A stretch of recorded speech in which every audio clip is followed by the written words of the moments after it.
चांदनी रात में भगवान विष्णु बैठे मन ही मन गुनगुना रहे थे। मैं विचार किया करता था कि मनुष्य सृष्टि का सबसे सुंदर निर्माण है, किंतु मेरा विचार भ्रामक सिद्ध हुआ।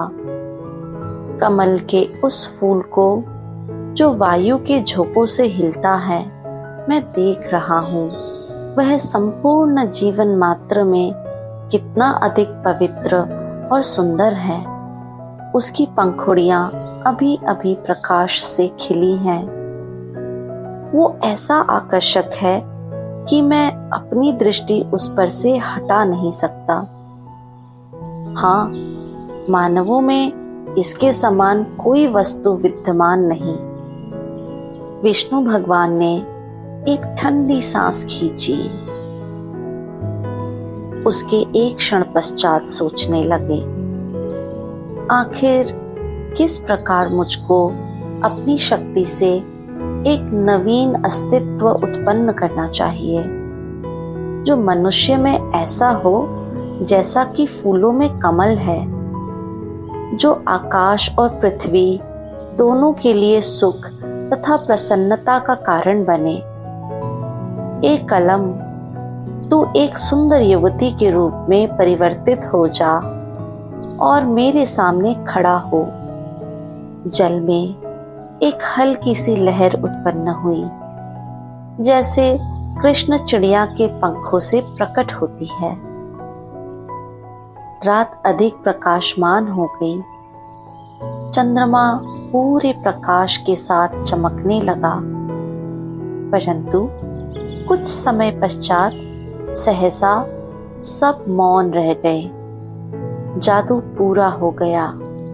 भगवान के सम्मुख कमल मानवीय रूप में खड़ा था। वो ऐसा सुंदर रूप था कि स्वयं देवता को भी देखकर आश्चर्य हुआ। उस रूपवती को संबोधित करके विष्णु भगवान बोले, तुम इससे पहले सरोवर का फूल थी, अब मेरी कल्पना का फूल हो, बातें करो। सुंदर युवती ने बहुत धीरे से बोलना प्रारंभ किया। उसका स्वर ठीक ऐसा था जैसे कमल की पंखुड़ियां प्रातः समीरण के झोंकों से बज उठती हैं। महाराज, आपने मुझको मानवीय रूप में परिवर्तित किया है। कहिए, अब आप मुझे किस स्थान में रहने की आज्ञा देते हैं? महाराज, पहले मैं पुष्प थी तो वायु के थपेड़ों से डरा करती थी और अपनी पंखुड़ियां बंद कर लेती थी। मैं वर्षा और आंधी से भय मानती थी। बिजली और उसकी कड़क से मेरे हृदय को डर लगता था।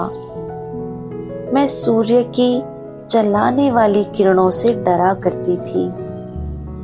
आपने मुझको कमल से इस अवस्था में बदला है, अतः मेरी पहली सी प्रकृति है। मैं पृथ्वी से और जो कुछ उस पर विद्यमान है उससे डरती हूँ। फिर आज्ञा दीजिए, मुझे कहाँ रहना चाहिए? विष्णु ने तारों की ओर दृष्टि की। एक क्षण तक सोचा, उसके बाद पूछा, क्या तुम नागराज के शिखरों पर रहना चाहती हो? नहीं महाराज, वहां बर्फ है और मैं शीत से डरती हूँ।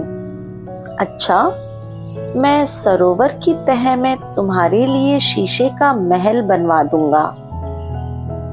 जल की गहराइयों में सर्प और भयावने जंतु रहते हैं, इसीलिए मुझे डर लगता है।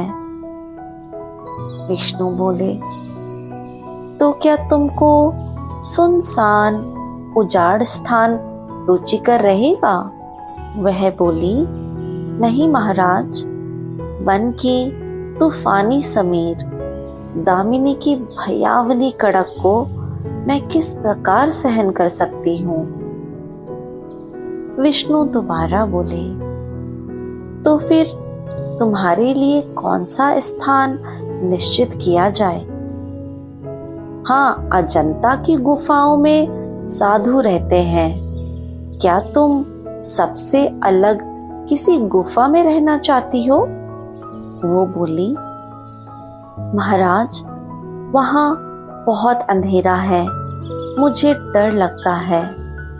भगवान विष्णु घुटने के नीचे हाथ रखकर एक पत्थर पर बैठ गए।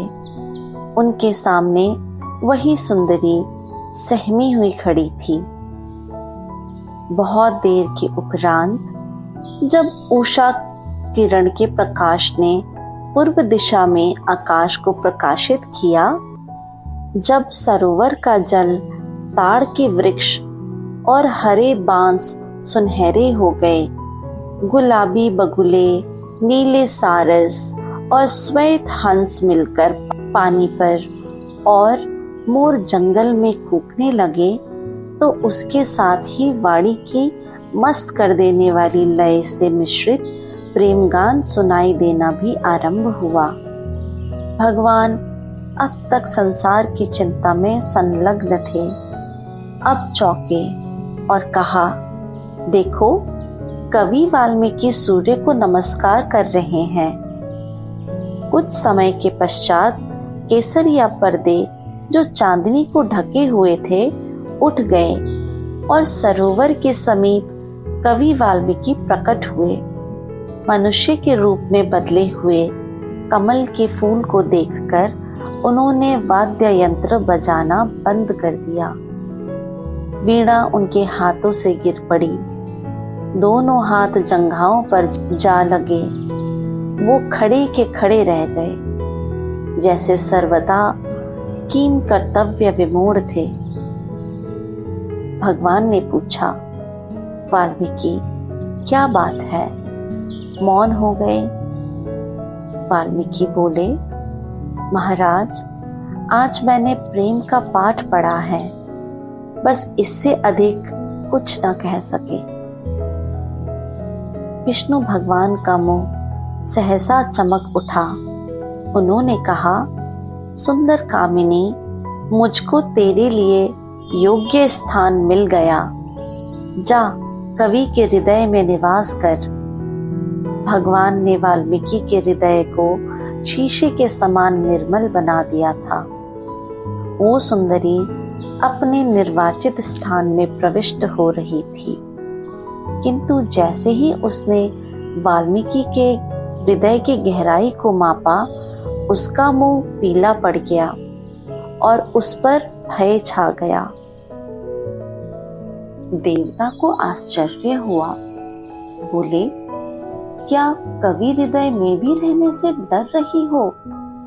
महाराज, आपने मुझे किस स्थान पर रहने की आज्ञा दी है? मुझको तो उस एक ही हृदय में नागराज के शिखर, अजीब जंतुओं से भरी हुई जल की अथाह गहराई और अजंता की अंधेरी गुफाएं आदि सब कुछ दृष्टिगोचर होता है। इसीलिए महाराज मैं भयभीत हूँ। यह सुनकर विष्णु भगवान मुस्कुराए और बोले, मनुष्य के रूप में परिवर्तित सुमन रख। यदि कवि के हृदय में हिम है तो तुम वसंत ऋतु की उष्म समीर का झोंका बन जाओगी, जो हिम को भी पिघला देगा। यदि उसमें जल की गहराई है तो तुम उस गहराई में मोती बन जाओगी। यदि निर्जन वन है तो तुम उसमें सुख और शांति के बीज बो दोगी। यदि अजंता की गुफा है तो तुम उसके अंधेरे में सूर्य की किरण बनकर चमकोगी। कवि ने इस बीच में बोलने की शक्ति प्राप्त कर ली थी। उसकी ओर देखते ही भगवान विष्णु ने इतना और कहा, जाओ, ये वस्तु तुम्हें देता हूँ, इसे लो और सुखी रहो।